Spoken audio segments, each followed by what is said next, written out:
Oi, gente. Boa noite.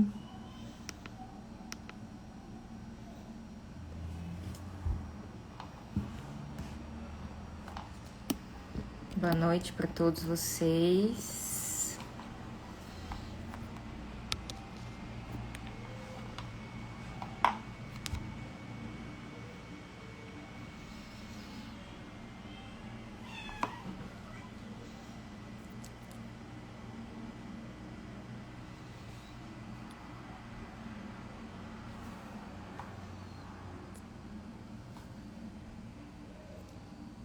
Olá, pessoal.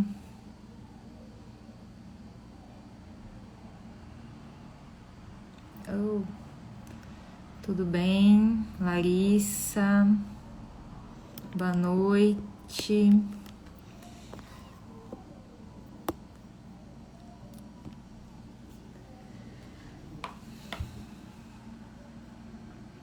Oi, Andréia.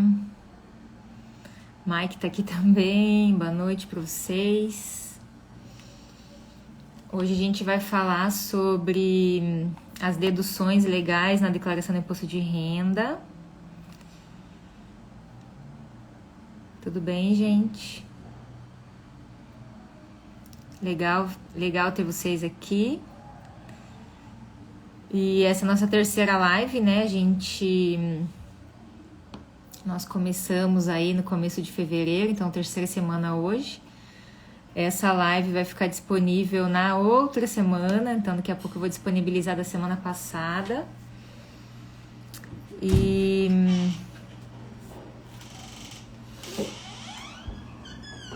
Tudo bem? Opa!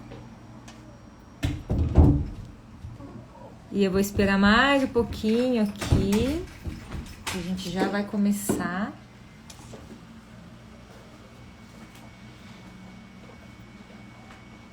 Tudo bem, Cris? Então, como eu estava falando para vocês, essa terceira live, hoje a gente vai falar sobre as despesas dedutíveis, né? As deduções na declaração de ajuste anual. O que pode deduzir, qual que é o limite de cada uma dessas deduções. E aí vocês podem mandar para mim aqui as perguntinhas de vocês também. Tudo bem, Cris? Então vamos começar, gente, falar dessas deduções aqui. Quando vocês tiverem dúvida, vocês vão me mandando, tá bom? Bom, a gente falou na nossa primeira live sobre os rendimentos, né? Como informar os rendimentos. E muitos desses rendimentos já vêm com alguns descontos ou com algumas deduções. E a declaração do imposto de renda, a gente coloca os rendimentos lá, a gente precisa, como se fosse a contabilidade, né? Dessas deduções para a gente encontrar nossa base de cálculo. Isso, inclusive, vai ser considerado para fins de forma de entrega da declaração. Se eu entrego o modelo simplificado, se eu entrego o modelo completo, qual que é a melhor forma de entregar, isso vai depender muito das despesas, muito mais das despesas do que dos próprios rendimentos, né, na declaração de ajuste anual. Então, primeira despesa dedutível aqui, ou primeira dedução que a gente tem na declaração de ajuste anual é uma despesa aí que todo mundo tem anualmente ou mensalmente, aliás, né? Que é referente à previdência social, né? A previdência oficial, o INSS mesmo, que a gente paga sobre o salário. Então isso já entra como uma dedução legal na declaração, tem um campinho específico para ela. Independente de ser funcionário de empresa privada, ser funcionário público, ou de repente pagar a previdência pelo modelo facultativo que a gente chama, ela é dedutível também. Se, por exemplo, eu sou autônomo e pago a previdência por conta, né, os 11%, por exemplo, aonde que eu informo essa previdência? Lá no campinho de rendimento recebido de pessoa jurídica, na linha da Previdência Social, você pode informar mesmo que não tenha um rendimento recebido de pessoa jurídica, tá? Então, a gente pode colocar lá, ou nos rendimentos recebidos de pessoa física, se for o caso, tem lá as linhas específicas também pra gente colocar essas deduções aí de Previdência Social. Então, a primeira dedução que a gente tem. A segunda dedução é com relação aos dependentes. Então, dependentes, filho, cônjuge. Então, filhos até 21 anos ou até 24 se estiver estudando. O cônjuge. Todos eles podem ser dependentes na declaração. E aí, a gente sempre tem que pensar se vale a pena colocar o dependente ou não, porque se ele tiver rendimento, vai somar na sua declaração e pode ser que você tenha imposto de renda a pagar por conta disso. Mas a dedução do dependente, ela tem um limite, tá? O limite é de R$ 2.275,08 por ano, por dependente. A gente sabe que, já acho que uns 2 anos, todos os dependentes, independente da idade, precisa ter o CPF lá na declaração para poder colocar ele, né? E somente um cônjuge pode considerar o dependente lá na declaração, né? Não pode estar nos dois. Por isso que agora as criancinhas nascem já com o CPF, já saem do hospital com o CPF lá na certidão de nascimento, porque antigamente todo mundo colocava lá o mesmo dependente e o fisco não tinha como identificar. Então agora pelo CPF ele nem deixa colocar de novo. Então se eu coloquei um dependente e outra pessoa que for colocar o mesmo, com o mesmo CPF, o programa é inteligente a ponto de não deixar a gente entregar a declaração dizendo que aquele dependente já constou, ou já entregou de forma individual, ou já consta em outra declaração. Então, a nossa segunda dedução. A gente tem a dedução de instrução, dedução de educação. Essa é bem questionada aí, né? O que pode considerar como instrução. Além do que ela tem um limite também para colocar na declaração. Então, quando a gente fala de instrução, a gente pode considerar qualquer despesa que tiver com a formação, né? Então, desde do prézinho, pode ser colocado como dedução de instrução, e aí ensino fundamental, ensino médio, graduação, pós-graduação, ensino profissionalizante, tudo isso é considerado como uma despesa de instrução. O Newt tá super miando aqui. Que é sachê, o gato. E aí essa despesa, ela tem um limite anual, tá? O limite é de R$ 3.561,50. Mesmo que exista um valor maior, né? Eu paguei R$ 10.000, por exemplo, de instrução durante o ano. Eu vou poder colocar os 10 mil lá? Pode. Inclusive o programa ele aceita que a gente coloque os 10 mil reais. Ele não limita ali, não te proíbe de colocar. Mas o programa, né, o próprio programinha da declaração faz a dedução somente desse limite de 3.500 por ano. Esse valor também ele é tão defasado quanto a tabela progressiva. Ele é o mesmo valor desde 2015, não muda, né? Não muda o valor desde a mesma data da tabela progressiva, é defasado, mas é o limite que a gente tem hoje. O Maurício, já vou responder. O Maurício perguntou, cursos de extensão não são considerados despesas com educação? Cursos de extensão não são, infelizmente. Cursos de extensão não é dedutível. Curso de idioma também não. O que mais que a gente tem? Cursos livres, né, que a gente faz. Livros, inclusive, também não é dedutível, infelizmente. Nada disso entra. Até o crédito educativo, sabe, o FIES, que muitos estudantes acabam fazendo financiamento junto à Caixa Econômica. Quando você for pagar o FIES, ele não é dedutível na declaração. Então, é como se você nunca pudesse deduzir essa despesa com instrução, porque o FIES ele entra como um empréstimo para você, e aí você não pode deduzir quando você for pagar, porque você está pagando o empréstimo e não necessariamente a educação. Então, inclusive, tem lá na Perguntas e Respostas da Receita Federal, ela traz especificamente com relação ao FIES, como que funciona. Então, os cursos de extensão que não tem relação com a formação não é dedutível. E a Tanise perguntou por dependente. Isso mesmo, Tanise. Então, o limite é 3.561 por pessoa que constar na declaração. Então, se for o titular, para ele os 3.500, mais todos os outros dependentes que aparecerem na declaração também, ele se limita aos R$ 3.500, né? Todo mundo que tiver na declaração, a gente pode incluir nessa dedução. Então, com relação à instrução, acho que falei todas as despesas aí que são consideradas, né, como dedutíveis. Despesas médicas, que também a gente acaba tendo bastante dúvidas, né? Se elas são dedutíveis ou não. Despesas médicas, a gente está ouvindo aí bastante boatos, vou chamar de boatos, né? Que as despesas médicas talvez sejam consideradas indedutíveis. Realmente tem projeto de lei para isso. Projeto para tributar o lucro e tirar algumas deduções na declaração. E as despesas médicas vão acabar entrando nisso, possivelmente, né? A gente não sabe ainda até sair uma lei de fato. Mas o que a gente tem hoje para a declaração de 2021 referente a 2020? As despesas médicas são 100% dedutíveis, então tudo que a gente tiver com pagamento de plano de saúde, hospital, médico em si, laboratório de qualquer análise clínica, por exemplo, tudo isso é dedutível na declaração do imposto de renda, desde que exista nota fiscal, desde que exista documento fiscal para isso do serviço, né, do serviço médico. Inclusive, cirurgias estéticas ou não também são 100% dedutíveis. O que a gente sempre vê com relação às despesas médicas, né?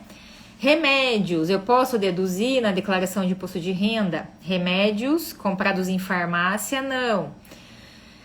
Próteses e aparelhos, eu posso deduzir na declaração de imposto de renda? Depende. Se essas próteses, lentes, às vezes que é colocado em uma cirurgia, por exemplo, se esses, vou chamar de produtos, se esses produtos forem cobrados junto com a nota fiscal do serviço médico, é dedutível também, que daí a gente coloca tudo como serviço médico e deduz na declaração lá pelo CNPJ da clínica ou CPF do próprio médico. Agora, se for comprado separado, como um produto mesmo, aí fica indedutível na declaração do imposto de renda. O que entra na despesa médica, né? Então, serviços médicos em geral, fisioterapia entra, terapias em geral, psicologia, né? Entra também, despesas de psicólogo, por exemplo. O que não entra aqui? Nutricionista, que sempre perguntam também, não entra porque não é considerada uma despesa médica.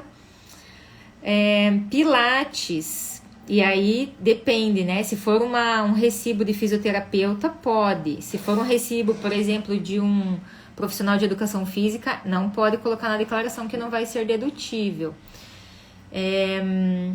Outro tipo de despesa médica, dentista entra, então essas despesas realmente consideradas como médicas acabam entrando na declaração. Uma outra questão bem importante que acabam sempre perguntando: plano de saúde pago por uma pessoa da família que outros, né, acabam usufruindo, dependentes para o plano de saúde que não são dependentes na declaração de imposto de renda ou que faz a declaração separado, como que funciona? Então, vamos dizer que um dos cônjuges pague o plano de saúde. Se na minha declaração eu posso colocar a despesa referente ao meu plano só, não poderia colocar do meu cônjuge, por exemplo, se ele fizer a declaração em separado. Mas ele pode pegar o valor que eu paguei, por exemplo, e colocar na declaração dele como uma dedução também. Isso independente de ter o repasse financeiro de um para o outro, que a gente considera entidade familiar, aí pode fazer essa diferença na declaração. Se viver, por exemplo, em casas diferentes e tiver esse repasse de remuneração, né? Eu paguei o plano de saúde, alguém me reembolsou. Posso deduzir na declaração? Se tiver uma comprovação que existe o repasse, aí também cada um coloca na sua declaração referente à sua despesa de plano ou despesa médica, tá? Mesmo que seja que o pagamento tenha sido feito por uma outra pessoa ali da família. Com relação a mais deduções, né? A gente tem pensão alimentícia. E a pensão alimentícia, ela entra em 2 momentos na declaração. Depende de quem está fazendo. Então, ela pode entrar como uma despesa, e ela é uma despesa boa, desde que seja uma pensão alimentícia vinculada a um processo junto à justiça da família. Então, tem que ter uma decisão judicial dizendo qual que é o valor da pensão alimentícia que eu vou ter que pagar, e aí sim aquela pensão que eu pago entra na minha declaração como uma dedução. Onde que eu informo, eu que estou pagando? Lá na declaração tem uma fichinha chamada alimentandos, então ali eu vou informar essas despesas que eu tenho de pensão alimentícia. Para quem está recebendo a pensão judicial, ou não nesse caso, é um rendimento tributável recebido de pessoa física, independente de ser um menor que está recebendo ou não. Então, o que a gente vê muito, eu vou fazer minha declaração, vou colocar lá o meu filho como dependente e não vou informar a pensão alimentícia, mas vou colocar ele na minha declaração. Isso é malha fina, muito rápida, inclusive, a Receita Federal acaba que no mesmo ano já coloca lá o contribuinte na malha, porque acaba sendo uma sonegação fiscal, né? Eu não estou informando um rendimento que eu recebi. O que a gente tem que fazer nesse caso?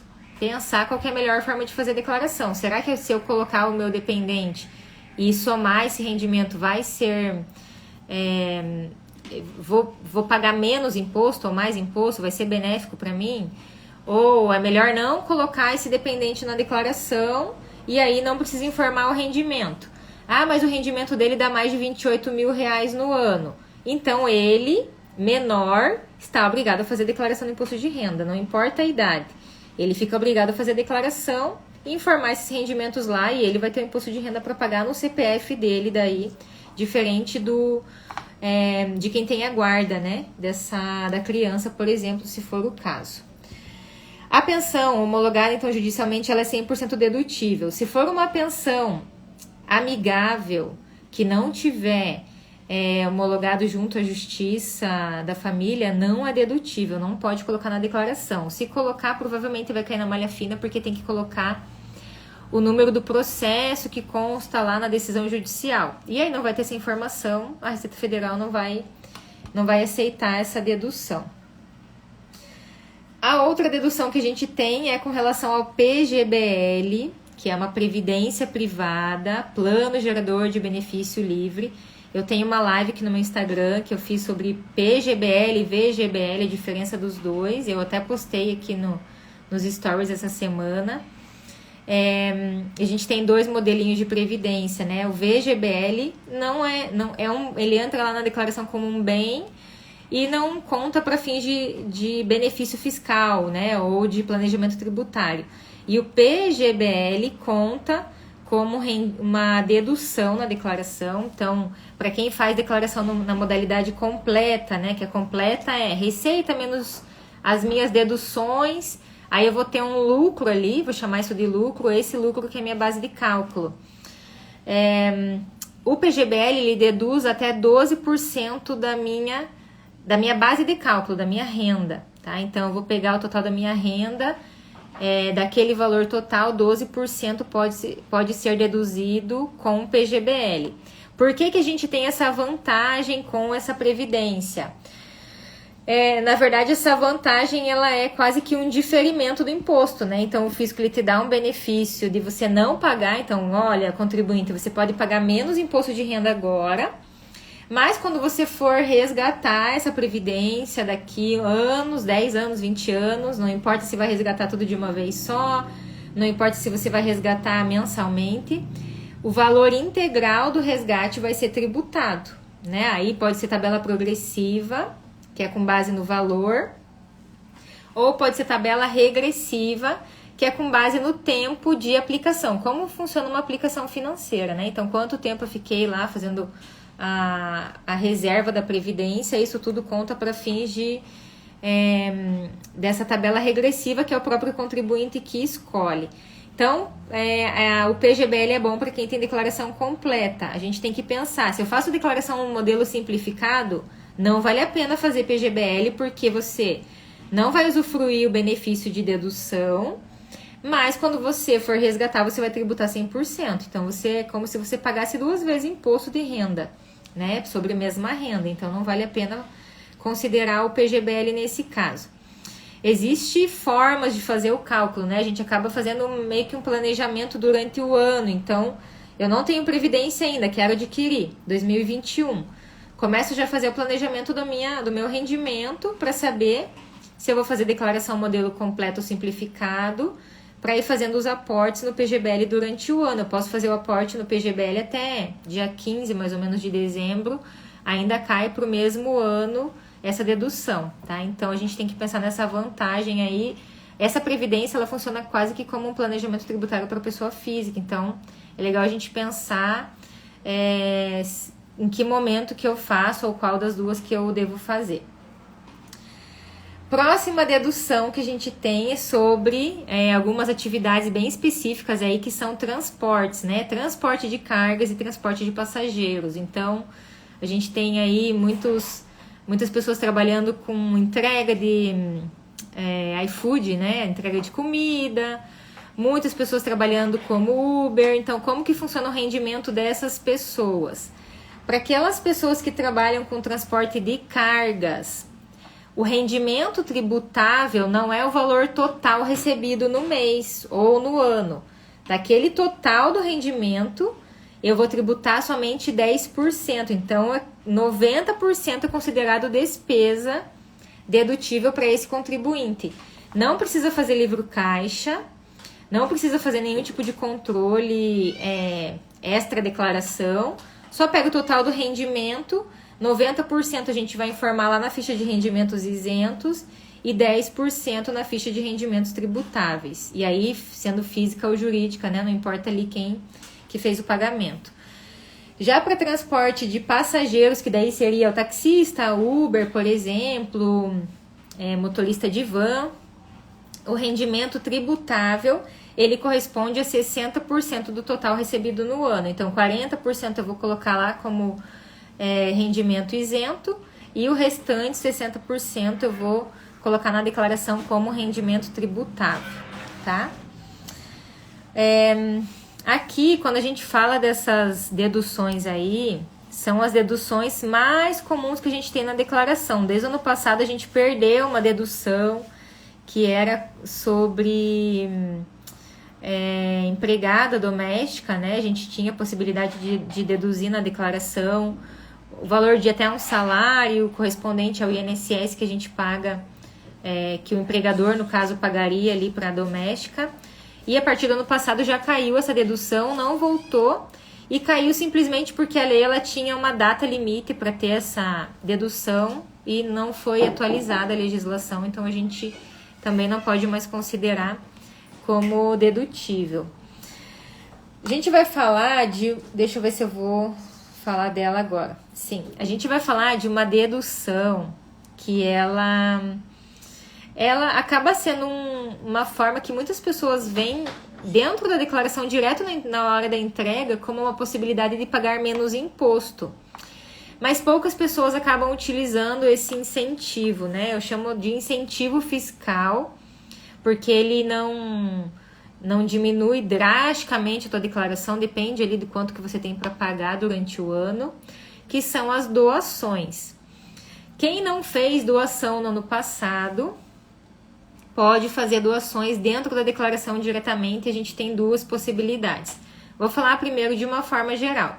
Então, durante o ano, o contribuinte ele pode fazer doações para institutos que tenham projetos aprovados junto ao seu ministério. Então, por exemplo, eu quero doar para um projeto da cultura. Então, eu tenho esse projeto ele precisa ter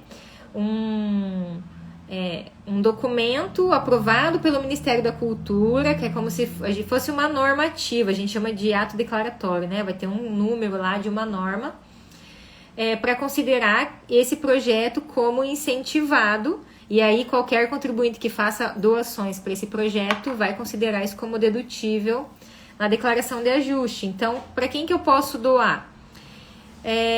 A gente chama de fundo da criança e adolescente, né? Que é o estatuto da criança e adolescente. Tem fundo do idoso, incentivo à cultura, incentivo ao esporte. A gente tem um programa de atenção da pessoa com deficiência, que é o Pronas PCD, que também pode receber doações.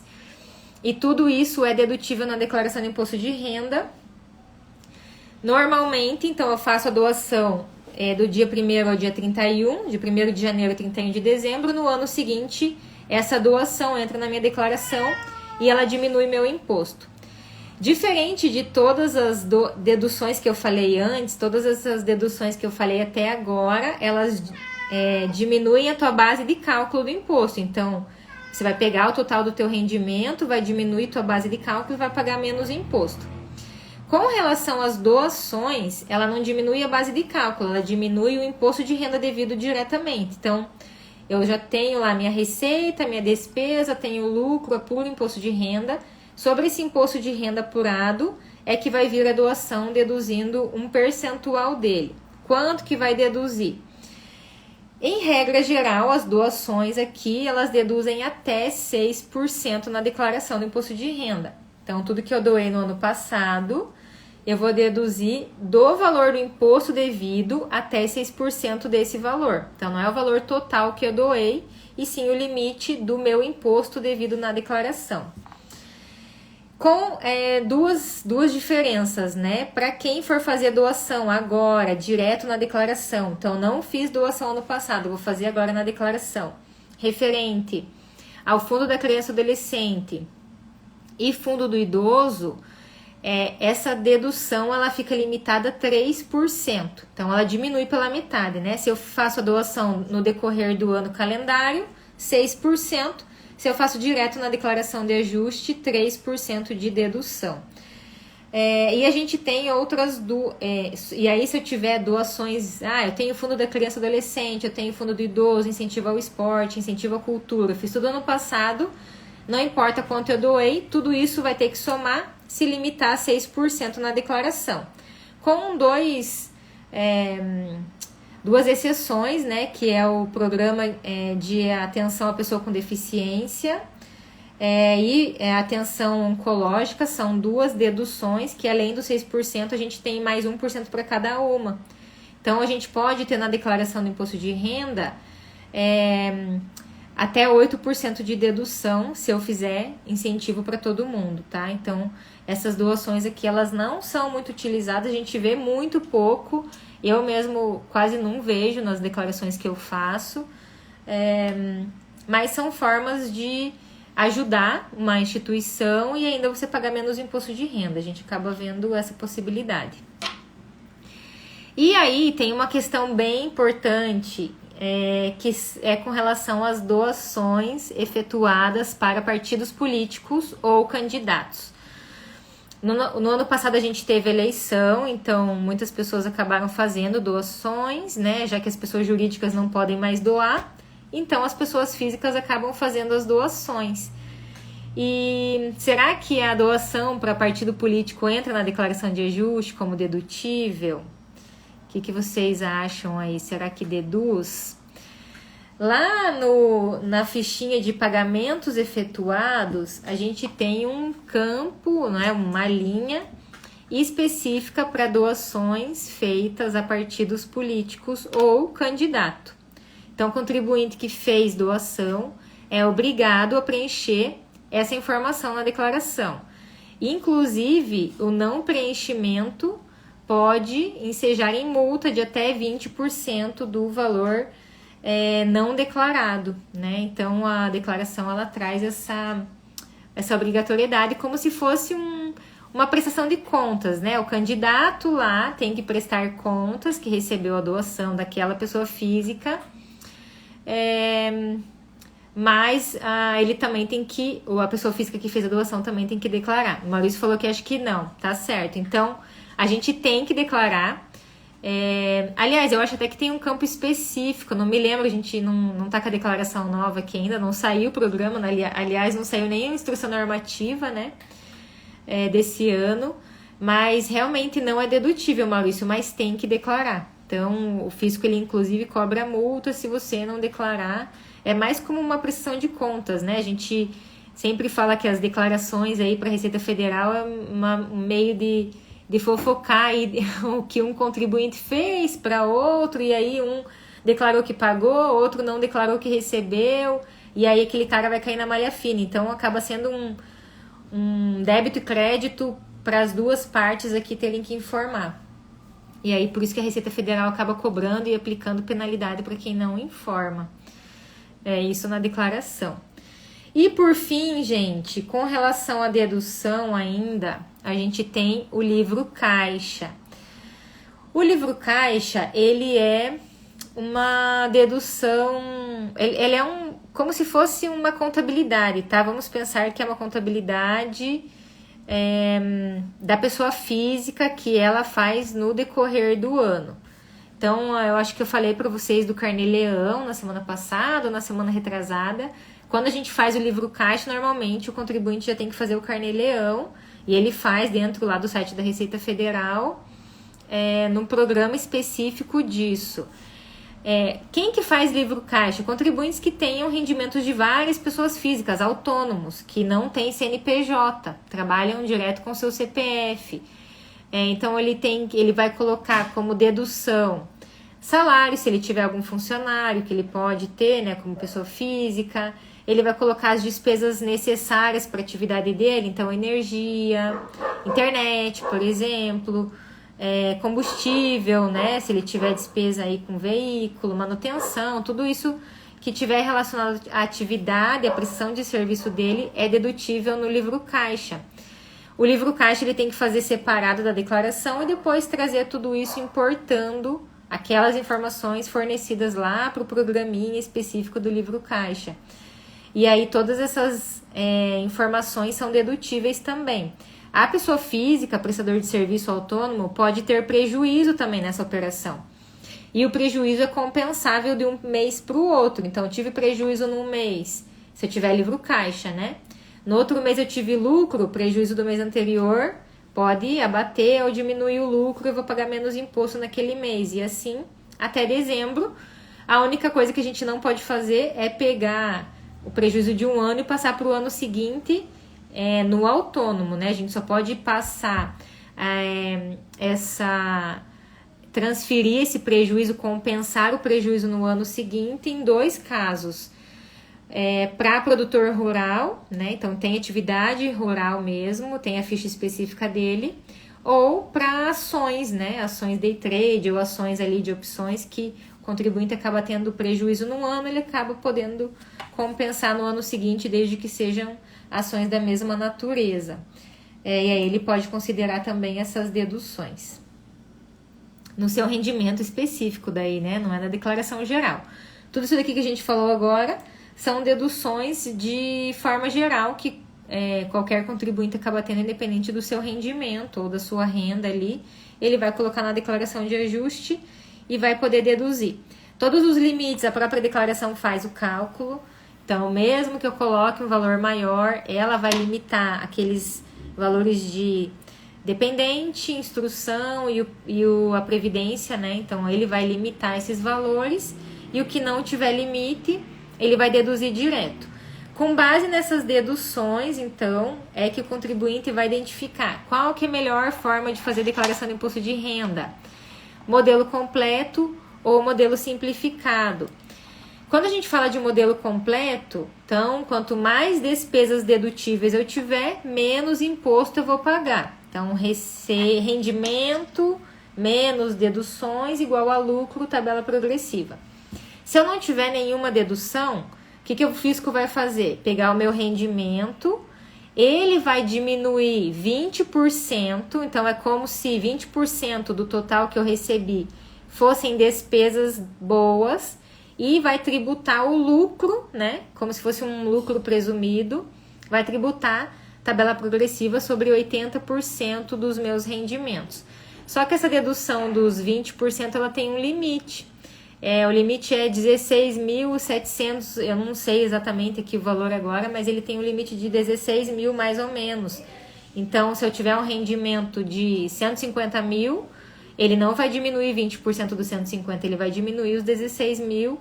Por isso que a gente tem a diferença da completa para simplificada, mas o próprio programa da Receita Federal acaba trazendo a melhor forma de fazer a declaração, a mais vantajosa, sendo que essa opção ela é irretratável. Fiz a opção pela completa, entreguei a declaração, não posso mais mudar a forma de fazer quando passar o prazo, né? Só quando estiver ali dentro do prazo de entrega da declaração. O prazo de entrega, teoricamente, é o último dia do mês de abril. A gente não tem nada ainda da Receita Federal, não saiu instrução normativa nova, não tem nenhum informativo, não tem previsão para sair o programa. Nos anos anteriores, a gente até, essa época do ano, já era para ter saído a IN. Normalmente a declaração ali, ela saía lá pelo dia 25, né, para os contribuintes baixarem, 23 de fevereiro. E o início do prazo, dia 1º de março. A gente ainda não tem nenhuma informação, né, então a gente está trabalhando com base na experiência aí de períodos anteriores com relação aos prazos, mas com relação a valores, tanto de rendimento, obrigatoriedade e deduções, são exatamente esses, porque isso faz parte da tabela progressiva, né? Da legislação de tabela, e como isso não muda desde 2015, a gente mantém todos esses dados aqui. Legal, gente? Então, se vocês não tiverem mais nenhuma dúvida, a gente hoje vai ficar por aqui. Falamos de todas as deduções possíveis aí na declaração. Na semana que vem, a nossa quarta live aí da nossa série de lives referente aos informativos da declaração, a última, né? A gente vai falar sobre declaração de bens, como declarar os bens, né? Bens financiados, aquisição com empréstimo, por exemplo, recebidos de herança, bens dados em garantia ou não.